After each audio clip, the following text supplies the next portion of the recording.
Hello everyone, it is Put McGee here back with another Magic video, and this is your friendly reminder to like and subscribe if you enjoy my content, because we are getting very close to 1,000 subs on the channel, and I'm really excited about that because that opens up some cool opportunities for community engagement and such. So yeah, make sure to do that and leave a comment, requesting new video ideas or new deck ideas, things you want to see me play on the channel, or things you want to hear me talk about, I guess.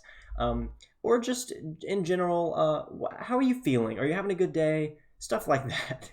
Okay, so now we're talking about standard after the banning, and you can see here that green got hit really hard, obviously, so I was pretty confident that Oko Thief of Crowns was going to get banned. I think everyone knew that was coming. It kind of defined all the tournaments. Recently, it was showing up in like 70% of top 8 decks in tournaments, so that was really cool. No, that's not cool. That's really bad. It was warping standard really horribly. And even not in tournament play, like even just on MTG Arena where it's non-tournament, I felt like if I was playing anything but Simic, like green-blue or green, blue, white, green, blue, blacks, or something like that, I couldn't really play anything else because Oko was just going to dominate me. But also, green has lost a couple of other tools with this banning that I'm actually a little bit surprised by. I'm not as surprised that Once Upon a Time got banned. It was really strong, and the way that it made any deck playing green, it makes it just that much more consistent, right? This is basically 4 copies of either a land or a creature that you want, and you can get it into your starting hand for free. So that's actually kind of broken, in my opinion. So I'm kind of glad they banned that, but I'm a little bit surprised because, I think my vision was just clouded by knowing that they were going to ban Oko and that this is also green. So green decks really, really took a hit. And they also lost Veil of Summer, which is actually surprising. This card is really, it's good. And it's very good at shutting down control decks. Anything that's playing hand hate at the beginning of the game, Veil of Summer really just, it doesn't like negate it. Obviously, this is not a counterspell, but it basically says, oh, you're trying to duress me right now. I'm going to not only cancel that spell, but I'm going to draw a card instead. So this is, yeah, just another tool that green had to make any kind of control, like any kind of way that you had to get rid of threats out of green's hand before they got, put on the board, or to remove them once they got on the board, because Veil of Summer gives you permanents, hexproof from blue and black. So yeah, Veil of Summer is actually kind of surprising for me, but I can see why. This happened. So now we're going to talk about, oh yes, I forgot that, geez, that was so bright. You get wild card equivalents of copies of those cards, and I had 4 of each of them. So actually I had 2 Veil of Summer, I guess. But yeah, I now have a bunch of wild cards to put into use, which is super nice. Oh no, I had 4 of those. Okay, anyway, so I'm going to go to my collection and kind of point out cards that I think are going to now come back into the main event of Standard. So Teferi Time Raveler was, before Oko, by far the best 3-drop Planeswalker in the game, and now that Oko has been banned, this is now, again, the best 3-drop Planeswalker in Standard, and I think possibly the best 3-drop of any kind in the game. So yeah, Teferi is going to be the center point to a lot of decks. Again, I think we are definitely going to be seeing Esper Control back, maybe not quite on top, but back in the top 8s of tournaments quite a bit. I think we're going to see, Teferi showing up in a higher percentage of decks now that Oko is out of the game, because, if you were running 4 copies of Oko, you probably weren't running 4 copies of Teferi unless you were playing Bant, in which case you might have been, but maybe not.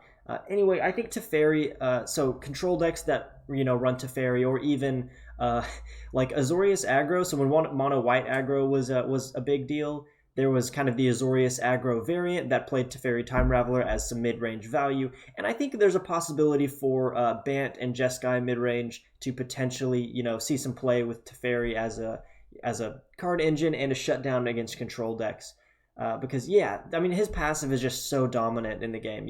This shuts down Simic Flash if you can get it down before they have a lot of value on the board, or they have a counterspell to counteract it. So, yeah, this is going to see a lot more play now that Oko is gone.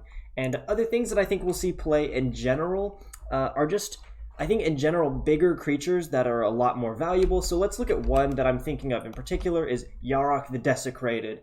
This is a 5-drop 3/5 with Death Touch and Lifelink, and it says if a permanent entering the battlefield causes a triggered ability of a permanent you control to trigger, that ability triggers an additional time.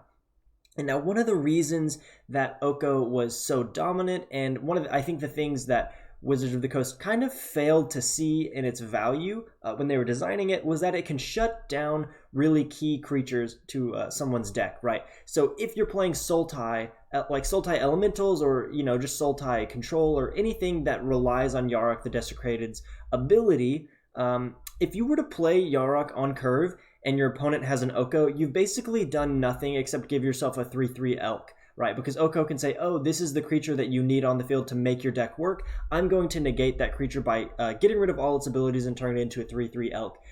So yeah, obviously this can still be removed by other things like destroy target creature spells and stuff like that. But that's the kind of thing you expect to run into, but you don't always expect to have a Planeswalker that has a +1 removal ability that can get rid of your most powerful creatures just like that. So yeah, we're going to see a lot more decks, not necessarily with Yarok, but creatures like Yarok that give a lot of value after they hit the board. I think we're going to see a lot more decks that center around creatures like this. Speaking of that, I think Midrange has a chance to come back at this point. So I personally am looking again at things that run any red-white kind of midrange, whether it's Naya or Jeskai or Mardu. I'm thinking midrange has a chance to come back here because I felt like for a time when Oko was in there, right, you either had to be playing Control, where you had Counterspell for Oko, where you had immediate removal for him, because that's so much value on the board, right, that you couldn't really just play mid-range value stuff. You had to either play Control against it or play aggro, and it was also kind of hard to play aggro because there's a lot of removal things that, can be played, like Ritual of Soot in those Sultai Oko decks, right? And so I think now there's going to be a lot more mid-range decks that rely on creatures that have a lot of on-the-field value, like Aurelia, Exemplar of Justice, as I said already, Yarok the Desecrated, and, things of that nature. So yeah, I'm actually very excited about that because I am definitely like a mid-range player. I'm looking forward to playing some Mardu mid-range, running like Aurelia and maybe Judith or something like that to get extra value out of my creatures. But yeah, I'm excited for what Standard has to show, and especially excited to see what happens in the upcoming Twitch Rivals tournament that may be happening like today, right now as I'm filming this video. So I'm going to be checking in on that and probably talking about that in the future a little bit. But yeah, I think one of the decks also that, before I end this video, I think the deck that we really have to watch out for is any Fires of Invention deck, because it was already decently powerful while Oko was a thing, that now this is going to really define Standard, is this card, Fires of Invention, especially Jeskai and Grixis. So the Grixis variant, I've seen Mega Mogwai play a lot, and among other people. But you play kind of Fires of Invention alongside a bunch of Planeswalkers, especially Nicol the Dragon God, and then you have, Sarkhan, etc. And you run Sarkhan in the Jeskai version as well. But things that are going to give you a lot of value after you kind of control the board. But the problem with the problem with these kind of decks is that they were really having trouble dealing with the just absolute recurring value that Oko was putting on the board. And I felt like Jeskai Fires and Grixis Fires were not quite powerful enough to deal with that turn 3 power that they were able to get in Simic. So yes, I think these are going to be very, very strong now that Oko is out, and this kind of this Standard I think will be slightly slower aside from aggro decks that I think have a chance of being good now. I was for a while trying to play Knights aggro, where you have, Inspiring Veteran alongside, alongside of you could run a bunch of Venerable Knights and Fervent Champion and Worthy Knight maybe and stuff like that, and just put a ton of Knight creatures on the board and buff them up a lot. I think these decks have a chance, though they definitely need some work. I think the one that stands out to me is Embercleave aggro decks. We've already seen quite a bit of Gruul and Rakdos, and I think those will become slightly more prominent now. that now that Oko is out of standard and Simic, you know, Simic took a really, really big hit. Though I will say Gruul took a pretty big hit losing Once Upon a Time. Once Upon a Time was another way for Gruul aggro that's running things like Gruul Spellbreaker and or Grumgully, or, you know, any kind of creature that gives you a lot of value, like for instance what is it, not Smasher, what am I thinking of, Stomp, yeah, Bone Crusher Giant also has Stomp. I was thinking Bone Crusher Giant, things like Gruul that were running also Once Upon a Time to make their, you know, make themselves more consistent, are gonna take a little bit of a hit. And so I expect to see, rather than Gruul Embercleave, I will probably see more Rakdos coming out. But yeah, you guys let me know what you think of this in the comments below. Let me know how excited you are for this banning and what you expect to see taking over Standard in the future. I hope you enjoyed this video and it wasn't too boring. I know sometimes I do just like to kind of talk shop instead of showcasing a deck. I'm sorry if that's not what you're on the channel for, but I hope you enjoyed this nonetheless.